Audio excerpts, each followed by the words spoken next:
Hello guys, this is Derek Abikanari, and today I'm going to talk about Immanuel Kant. I'm often asked who is your favorite philosopher or who is the most influential philosopher of modern times, and it's undoubtedly Immanuel Kant, who lived from 1724 to 1804 in the town of Königsberg, Prussia. Kant was, a lot of people like to call him as the architect of the Copernican revolution in epistemology. Kant was perhaps the most influential philosopher of modern times for two reasons. First, he influenced a lot of what we call epistemology, the domain of knowledge, and he was also one of the leading moral philosophers, which is about ethics. And Kant distinguished realms or dimensions of reality into the noumenal and the phenomenal. He said the phenomenal is that which appears to the senses and on which logical categories operate that are imposed by the mind. And the noumenal is a realm we have no rational contact with. It's the realm of practical, not theoretical reason. Kant wanted to concede to the positivists this basic preoccupation that if you're going to find rationality, it's going to be in the world of appearances only. Empirically verifiable realities, things you can touch, hear, taste, or smell. So Kant posited this criterion of meaning that there are different kinds of truths. Analytic truths are those that are true by virtue of the sentence themselves. Red barn is red. It yields no empirical content, it just tells you that the subject and the predicate is the same. But synthetic statements, however, according to Kant, are the ones that are truly meaningful.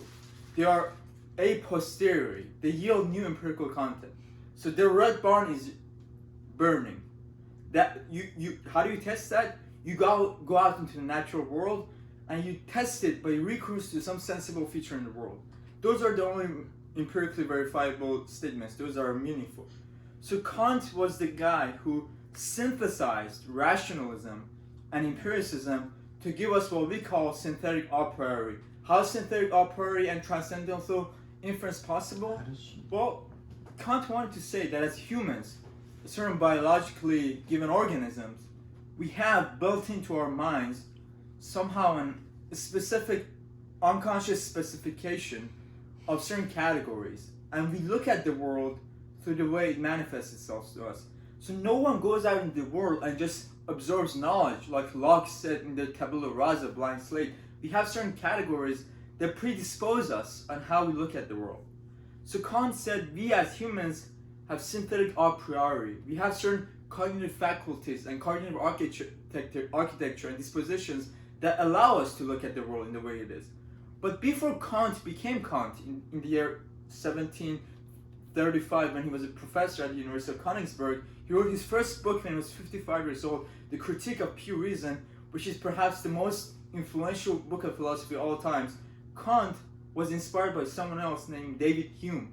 Kant famously said that David Hume woke him up from his dogmatic slumbers. What does he mean by that? Well, before Immanuel Kant became the most influential philosopher of all times, he read a lot of work of Locke, Spinoza, Descartes, and most importantly, David Hume. David Hume was a Scottish Enlightenment philosopher, was also an economist and historian. He's well known for the Scottish Enlightenment. David Hume famously said that there is no such thing as metaphysics. And he said that all we look at the world are merely reflecting our own values to a reality that is intrinsically value-free. When we look at the natural world, all we see are concatenation of causes, just one event following another.